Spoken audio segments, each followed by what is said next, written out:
Bonjour et bienvenue à cette édition de À télécharger. Je suis votre hôte Dave Richardson et nous avons aujourd'hui un invité très spécial à qui je dois des excuses sincères.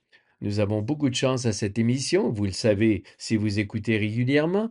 Si ce n'est pas le cas d'ailleurs, abonnez-vous sur votre plateforme, suivez-nous sur YouTube, donnez-nous 5 étoiles. Mais si vous ne nous écoutez pas régulièrement, vous allez bientôt découvrir pourquoi vous devriez le faire. Nous avons tellement de personnes formidables à inviter sur ce plateau pour vous tenir au courant de l'actualité mondiale qu'il m'arrive d'en oublier certaines. Et ça fait longtemps que nous n'avons pas reçu notre invité d'aujourd'hui, Éric Savoie. J'étais à une conférence la semaine dernière et il a prononcé l'un des discours les plus importants de la conférence. Je me suis dit que ce gars-là est vraiment bon. Quand l'avons-nous reçu la dernière fois? Éric, quand étiez-vous ici la dernière fois? L'année dernière ou en janvier? Je ne sais plus, ça fait longtemps, oui, mais je suis ravi d'être ici parmi vous aujourd'hui. C'est un plaisir de vous recevoir. Votre présentation était excellente. Cela fait un moment que nous n'avons pas fait le tour d'horizon général de l'actualité des marchés à l'émission.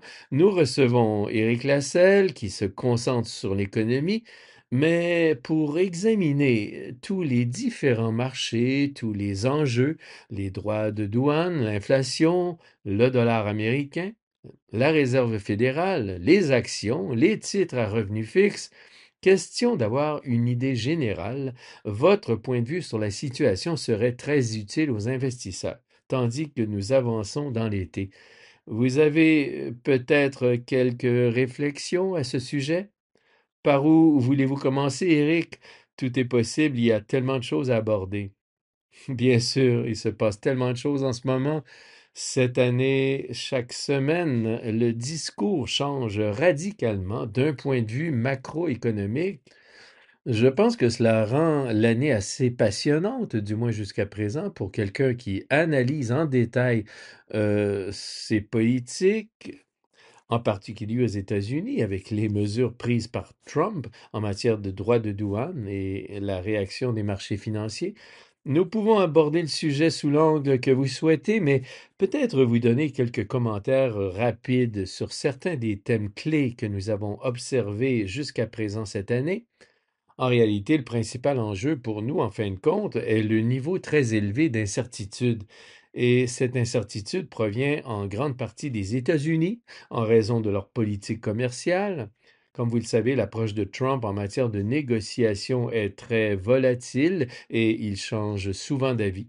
Mais je pense que la grande conclusion, du moins pour nous, est que lorsque nous examinons tous les obstacles potentiels à l'économie liés aux droits de douane, nous pensons que le pire scénario que nous aurions pu imaginer au début de l'année semble désormais écarté. Même si Trump est revenu à la charge avec des menaces ces dernières semaines, il a montré sa capacité ou sa volonté de négocier. Il commence fort avec des droits de douane très élevés, mais ensuite il revient généralement en arrière, voire abaisse les taux ou change complètement d'avis. Dans l'ensemble, l'incertitude demeure élevée, en particulier à court terme, mais l'économie, du moins jusqu'à présent, a relativement bien résisté. Je pense que c'est quelque chose que nous devons reconnaître, à savoir la résilience de l'économie, en particulier de l'économie américaine, mais aussi de l'économie mondiale. Il y a quelques autres éléments positifs que nous pourrions prendre en considération ou auxquels nous pourrions prêter attention. L'un d'eux est le beau et grand projet de loi américain. Celui-ci aura un effet stimulant net sur l'économie qui pourrait se faire sentir ou soutenir l'économie jusqu'en 2026. L'autre est tout simplement le grand thème de l'intelligence artificielle. Je pense que tout le monde est conscient de l'importance de ce thème, mais ne comprend peut-être pas pleinement les ramifications des moteurs de l'intelligence artificielle. En réalité, non seulement l'intelligence artificielle permettra aux entreprises de gagner en productivité, mais d'importants investissements sont également réalisés en coulisses pour alimenter tout cela. Il ne s'agit pas seulement des fabricants de puces, mais aussi de toutes les infrastructures nécessaires pour héberger et alimenter toutes ces puces informatiques. Tout cela génère une demande énergétique importante. Au cours des prochains trimestres et des prochaines années, tout cela aura des retombées positives sur l'économie. À notre avis, l'incertitude est élevée à court terme, mais nous pensons qu'en fin de compte, notre scénario de base est qu'il n'y aura pas de récession et peut-être même une légère amélioration de la croissance l'année prochaine à mesure que certains de ces thèmes positifs se concrétiseront. Je pense que c'est vraiment important, Eric, et je le répète à tous ceux qui viennent me voir quand je rencontre des investisseurs, quand je rencontre des conseillers, et je suis souvent en déplacement, j'essaie de leur faire comprendre que malgré toute l'incertitude, tout le bruit, toutes ces craintes autour des droits de douane, et je vais vous donner un exemple très concret que je veux souligner pour que les gens en prennent bien conscience et le gardent à l'esprit, malgré tout cela, l'année a été très bonne en termes de rendement. Les marchés boursiers mondiaux ont plutôt bien performé. Il y a certes beaucoup de volatilité sur les marchés des devises, ce qui signifie que les investisseurs canadiens doivent surveiller de près leurs gains en dollars canadiens.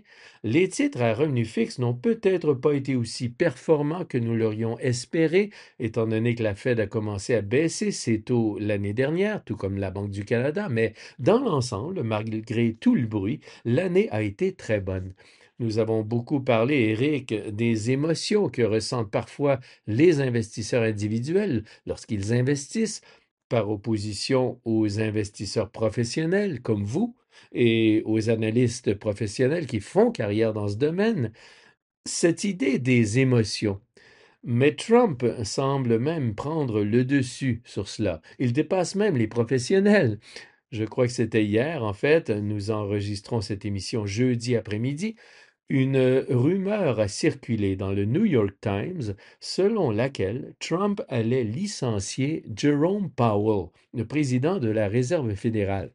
La Réserve fédérale est la banque centrale des États-Unis, elle gère la politique monétaire. Donc, la monnaie, les taux d'intérêt à court terme, un rôle très important.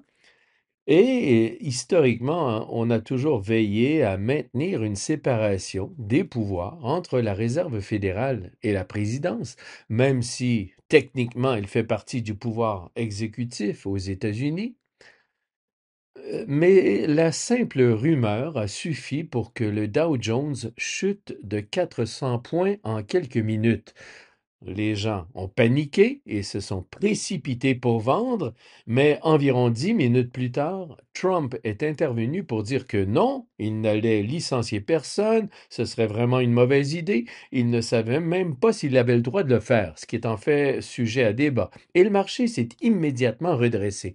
Donc, si vous réagissez à ce genre de situation sur le moment, en vous basant uniquement sur les déclarations, les rumeurs, les tweets, ou tout autre élément, vous pouvez vous faire piéger. Ne vous laissez pas emporter par vos émotions, restez clinique, objectif, ne réagissez pas de manière excessive. Je vous garantis qu'au cours des 3 ans et demi à venir, il y aura encore probablement 50 fois des événements similaires à celui d'hier. Et vous ne voulez pas vous faire piéger? Désolé pour cette petite diatribe, Eric, mais je tenais à le dire, je me rendais au bureau en voiture et j'écoutais la chaîne économique qui en parlait. C'est comme si tout à coup le marché s'effondrait. Que se passe-t-il? Un article dans le New York Times et puis en quelques minutes, c'est comme un V qui monte et descend. Alors, ne vous laissez pas emporter par vos émotions, écoutez les professionnels, restez objectif. Et nous voulons l'être à ce sujet, car il y a beaucoup de choses à prendre en compte, tant du côté de l'inflation que de l'impact des droits de douane sur l'inflation. Alors, que pensez-vous de la situation actuelle en matière d'inflation?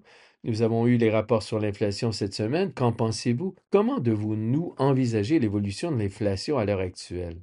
Oui, je rejoins votre point de vue sur le fait de ne pas réagir de manière excessive aux fluctuations quotidiennes de l'actualité, car cela peut vraiment conduire à de graves erreurs. En général, les marchés ont tendance à progresser sur le long terme pendant les périodes de ralentissement économique ou de récession. Nous savons que les actions ont tendance à baisser fortement. Les investisseurs réagissent généralement de manière excessive à cela, mais les récessions finissent par être de très bonnes opportunités d'achat à long terme. En tant qu'investisseur, la pire chose à faire est de vendre dans un climat de peur généralisée, car ce sont les pires moments. Vous devriez probablement faire le contraire. Oui, il faut rechercher les opportunités dans la volatilité. C'est ce que Stu Kedwell répète sans cesse lorsqu'il est avec nous pour les mardis de Snoop. Oui, exactement. En ce qui concerne l'inflation, la situation est bien sûr très délicate compte tenu du contexte tarifaire.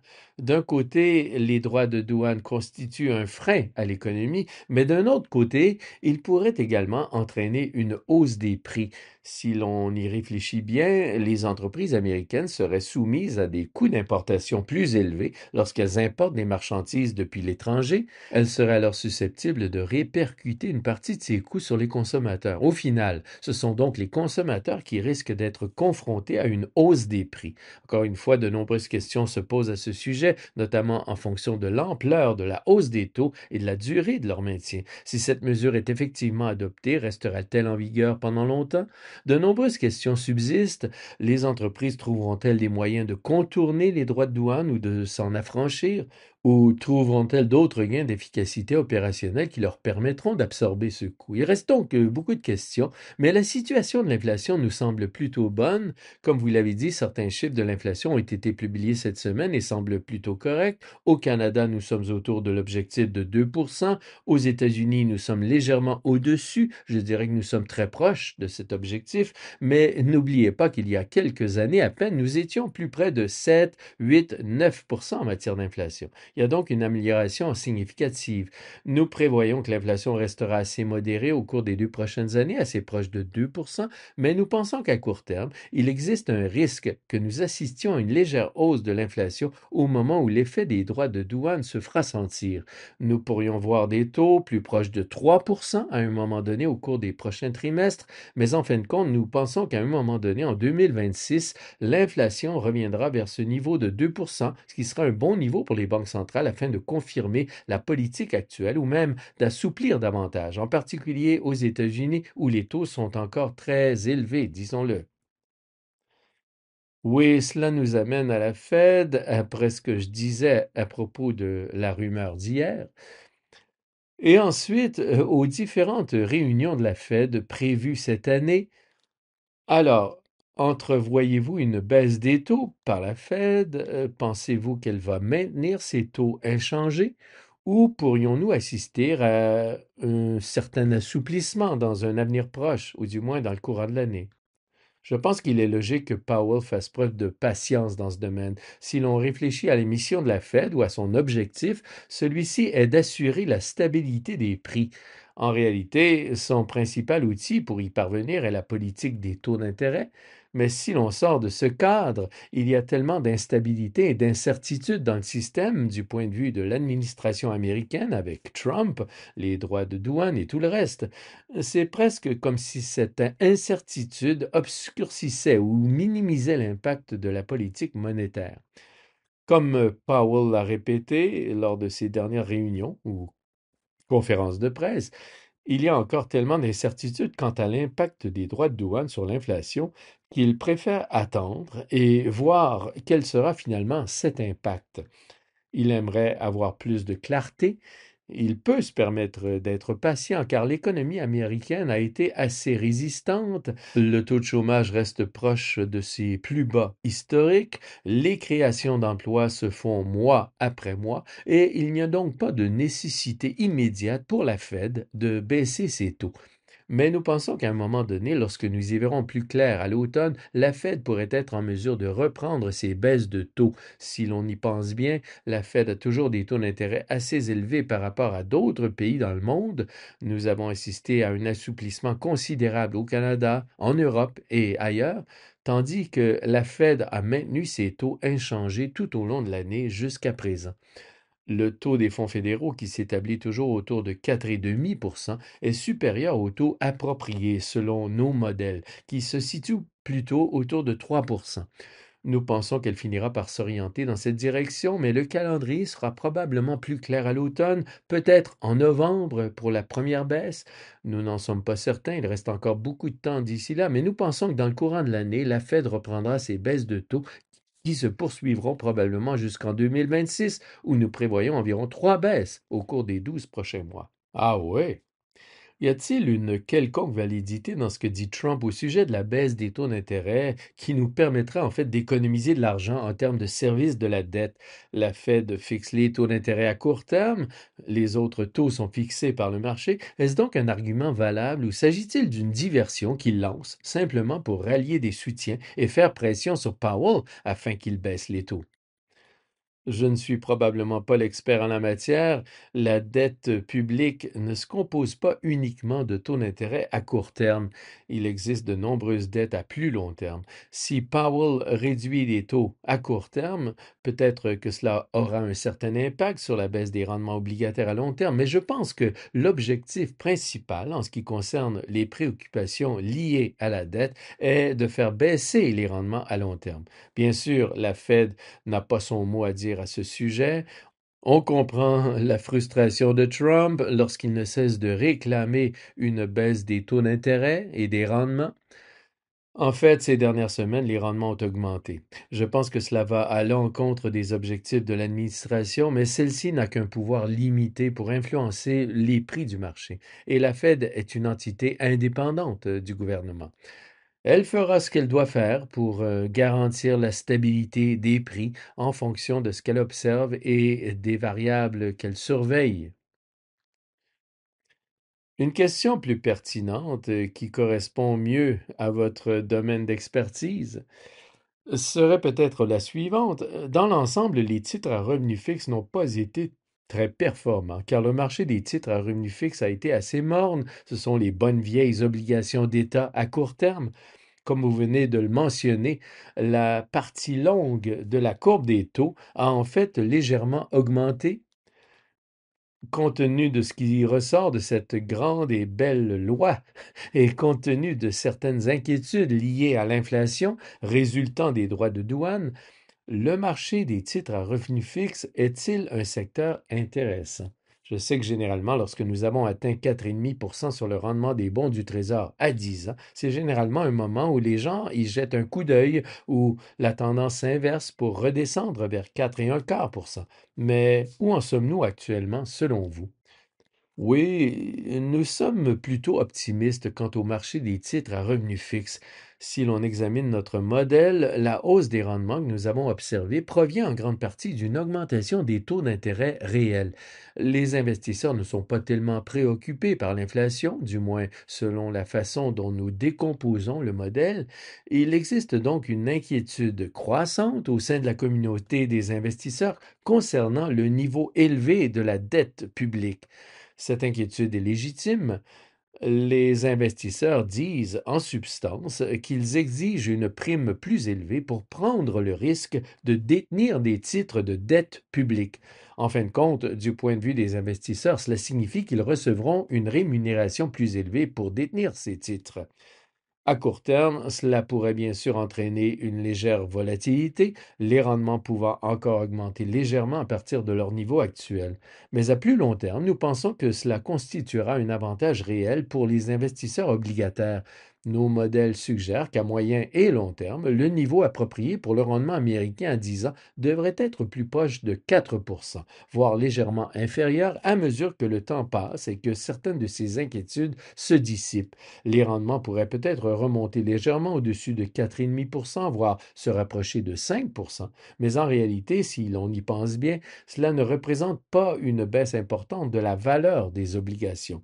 Si l'on considère un horizon de 5 à 10 ans, cela augmente en fait le potentiel de rendement. Nous sommes plutôt optimistes pour le marché obligataire et pensons que le rapport risque-rendement est assez faible pour les investisseurs obligataires à l'heure actuelle car même si les rendements augmentent légèrement, nous ne voyons pas de scénario dans lequel ils pourraient augmenter de manière significative, du moins pas de manière durable. Nous estimons que les chances que cela se produise sont très faibles et que les chances que le contraire se produise, ou même que les rendements restent relativement stables ou dans une fourchette étroite au cours de l'année à venir, sont beaucoup plus élevées, ce qui devrait se traduire par des rendements à un chiffre moyen pour les investisseurs en titres à revenus fixes, voire un peu plus si l'économie venait à connaître un ralentissement. Nous sommes plutôt optimistes à ce sujet, en particulier dans le contexte d'un portefeuille équilibré. C'est une bonne couverture ou une compensation contre la volatilité des marchés d'actions. Cela permet de diversifier le portefeuille. Oui, je suis très heureux que vous ayez soulevé ce point car il est très important. Ces rendements sont en fait légèrement supérieurs à la moyenne si c'est ainsi que les choses se passent dans le domaine des titres à revenus fixes. Nous allons passer au marché boursier dans un instant, mais avec la volatilité qui règne sur les marchés boursiers et toute l'incertitude qui règne, les obligations constituent un bon rempart contre cette volatilité. Une bonne assurance serait une façon plus technique de le dire. C'est toujours appréciable. Et comme vous le dites, des taux plus élevés pour bon nombre des auditeurs ici présents qui tirent des revenus de leurs investissements, ce n'est pas une mauvaise chose non plus. Même si je sais que nous, les jeunes, nous apprécions les taux hypothécaires plus bas. Quoi qu'il en soit, c'est toujours une question d'équilibre. Alors, résumons. Nous avons les revenus fixes, les taux d'intérêt, la réserve fédérale, les droits de douane, l'inflation. Nous avons tout couvert. Passons maintenant au marché boursier. Que voyez-vous dans les marchés boursiers à travers le monde? Le marché boursier a connu une volatilité sans précédent depuis le début de l'année. Ce fut sans aucun doute une période mouvementée. Au début de l'année, les menaces de droits de douane ont fait leur apparition. L'incertitude qui régnait à ce sujet et la peur ont provoqué une grande panique sur les marchés boursiers. Certains indices majeurs ont enregistré des baisses de 20% en mars et avril. Mais depuis, nous avons assisté à une reprise vraiment incroyable et extrêmement rapide. En gros, si vous n'aviez pas regardé votre portefeuille pendant 3 ou 4 mois, vous auriez pensé qu'il ne s'était rien passé malgré ce creux en forme de V et la reprise qui a suivi. Maintenant que vous constatez des progrès sur le front commercial, je pense que les investisseurs sont de plus en plus convaincus que Trump ne laissera pas la situation des droits de douane entraîner une faiblesse durable de l'économie ou des marchés boursiers. Si vous y pensez bien, Trump ne souhaite probablement pas cela, même s'il semble accepter la volatilité, il ne veut pas que l'économie et le marché boursier subissent des dommages durables. Chaque fois que le marché souffre trop, il change de cap. Nous avons vu ce schéma se reproduire à maintes reprises, ce qui, selon moi, donne aux investisseurs une plus grande confiance dans le fait qu'ils devraient probablement ignorer la volatilité à court terme, voire minimiser l'importance des menaces qui sont proférées. D'un côté, le marché boursier a peut-être raison d'agir ainsi, mais d'un autre côté, il devient peut-être un peu trop complaisant, alors que les actions atteignent à nouveau des niveaux records. Comme vous l'avez mentionné, les rendements ont été assez bons jusqu'à présent cette année, mais surtout depuis le creux d'avril, le Nasdaq a progressé de 35% par rapport à son plus bas niveau d'avril, le S&P a augmenté de plus de 25% depuis la même date. Des gains vraiment importants ont été enregistrés. Les valorisations qui étaient plus attrayantes il y a 2 ou 3 mois sont désormais tendues et redeviennent assez élevées, en particulier aux États-Unis. Si l'on regarde la situation mondiale, nous ne voyons pas nécessairement de problème de valorisation, mais si l'on se concentre spécifiquement sur les États-Unis et en particulier sur les valeurs technologiques américaines à très grande capitalisation, c'est-à-dire les valeurs qui bénéficient principalement des avantages de l'IA et des thèmes qui y sont liés, celles-ci deviennent assez chères. Dans l'ensemble, nous pensons donc que le marché boursier intègre actuellement des résultats assez favorables. Il n'y a pas beaucoup de marge pour que le marché boursier surprenne vraiment à la hausse. Bien sûr, si la situation continue d'évoluer favorablement, si Trump continue de modérer ses menaces tarifaires, si l'économie continue de croître, si l'inflation fait bien, comme nous l'avons mentionné, si tous ces éléments évoluent dans le bon sens, le marché boursier peut certainement continuer à grimper et nous ne devons pas ignorer cette possibilité. Nous effectuons toujours des analyses de scénarios sur nos prévisions pour le marché et ce scénario positif est toujours une issue possible. Mais à ce stade, nous devons également également envisager d'autres possibilités. Si certaines de ces menaces se concrétisent de manière négative ou si d'autres risques apparaissent, le marché à ce niveau pourrait être un peu plus vulnérable, du moins à court terme. Bien sûr, comme nous l'avons mentionné précédemment, le marché connaîtra des périodes de volatilité. Il y aura toujours quelque chose pour effrayer les investisseurs de temps à autre et le marché reculera à un moment donné au cours des prochains mois et trimestres. Mais nous pensons qu'à long terme, il y a de nombreuses raisons d'être optimiste car les bénéfices devraient continuer à croître.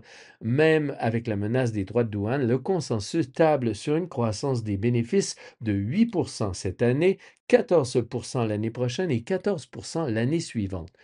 Bien sûr, il s'agit d'estimations qui sont soumises à de nombreuses incertitudes, mais si cette tendance se poursuit, si les entreprises continuent de s'adapter et de trouver des moyens de poursuivre leur croissance, même avec la menace des droits de douane à long terme, cela devrait être plutôt positif pour les actions.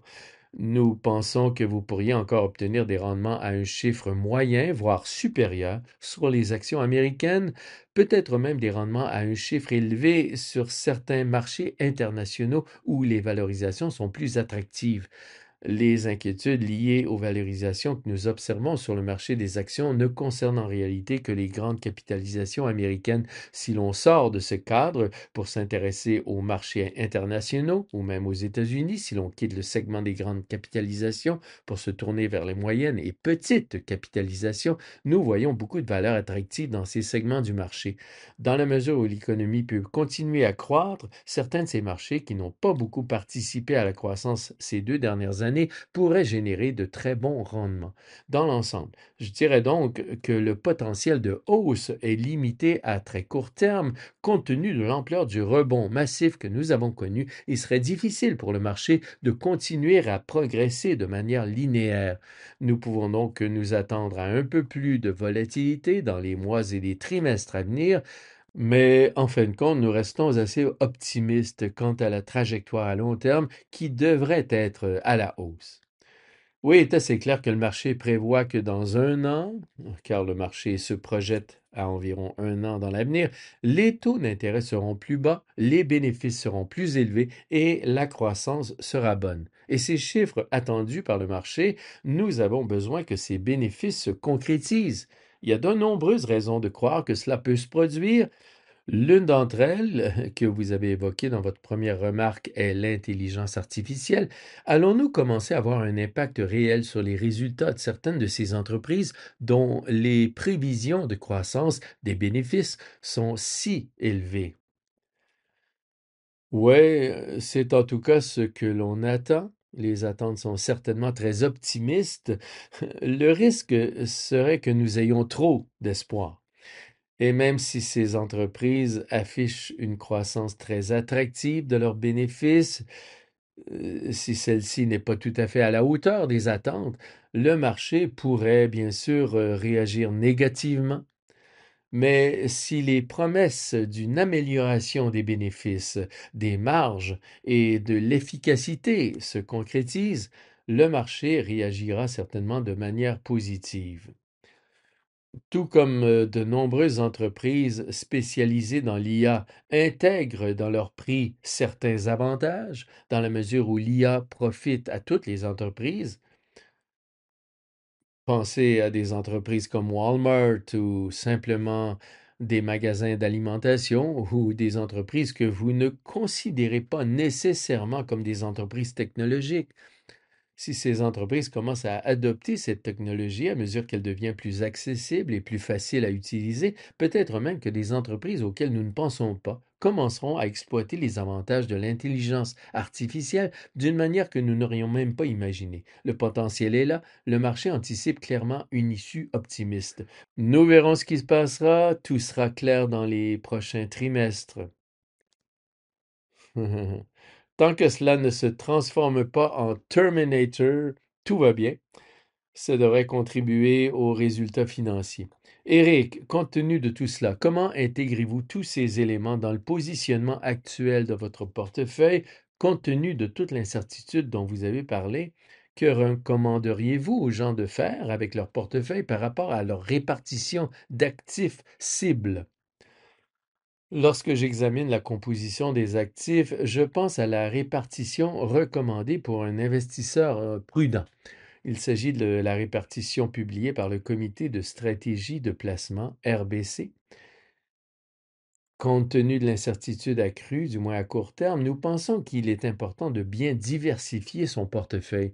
C'est probablement la principale conclusion à retenir.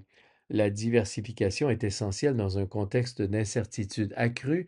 Notre répartition des actifs reflète deux éléments. D'une part, nous faisons preuve d'une certaine prudence à l'égard des actions, compte tenu des valorisations élevées et des fluctuations importantes que nous avons observées.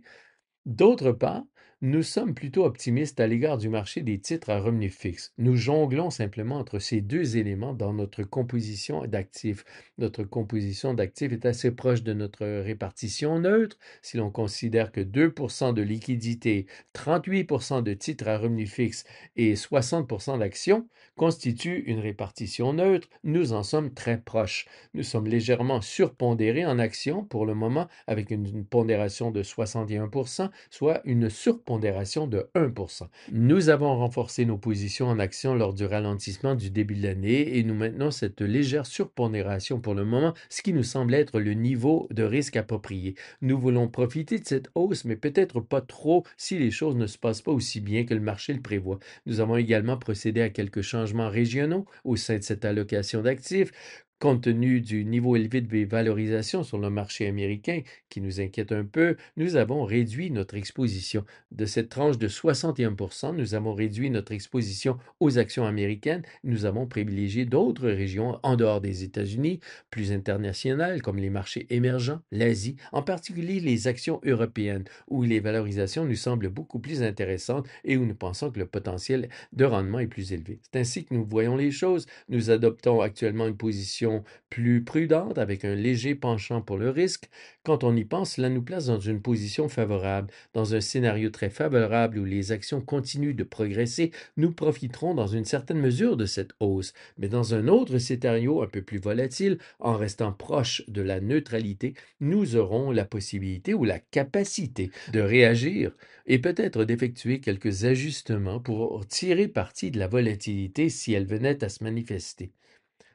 Oui, la façon dont vous parlez du marché obligataire et de sa situation actuelle, vous vous interrogez toujours sur le potentiel de hausse, mais aussi sur le potentiel de baisse. Cela vous permet de déterminer le risque, la baisse potentielle, et le gain, la hausse potentielle. Comme vous le soulignez, le rapport risque-rendement est plutôt favorable sur le marché des titres à revenus fixes. Vous voulez vous assurer d'en profiter, surtout si vous êtes un investisseur plus équilibré ou prudent, mais vous ne voulez pas passer à côté du marché boursier. Vous voulez y être présent, mais vous pouvez conserver la totalité de vos titres à revenus fixes pour faire contrepoids. Vous obtiendrez de bons résultats dans les deux cas, mais vous allez gérer ce risque et c'est essentiel compte tenu de l'incertitude qu'il y a en ce moment autour de l'inflation, les taux d'intérêt, les droits de douane. Ça semble être un positionnement très judicieux. Exactement. Et c'est pourquoi vous êtes la personne sensée qui gère tout cela. Éric, c'était formidable. Je ne vais plus vous oublier. Nous allons veiller à vous inviter au moins une fois par trimestre. C'est toujours un plaisir de vous retrouver. Vous avez été d'ailleurs phénoménal lors de la conférence de la semaine dernière. Félicitations car c'est une situation difficile. Vous vous êtes exprimé devant tous vos collègues, vos pairs et vos patrons. Oui, et mon patron. Je sais que le plus difficile quand on fait une présentation, c'est de se retrouver devant un groupe de personnes qui en savent presque autant que vous. Alors, on marche toujours sur des œufs et vous avez fait un travail exceptionnel. Alors, merci pour la semaine dernière et merci pour votre présence ici aujourd'hui. À bientôt. Très bien, merci. Ce fut un plaisir. Cet enregistrement a été fourni par RBC Gestion mondiale d'actifs Inc. à des fins d'information seulement et ne constitue pas un conseil de placement ou un conseil financier. Vous devriez consulter vos propres conseillers juridiques, comptables, fiscaux, en placement ou en planification financière avant d'effectuer toute opération.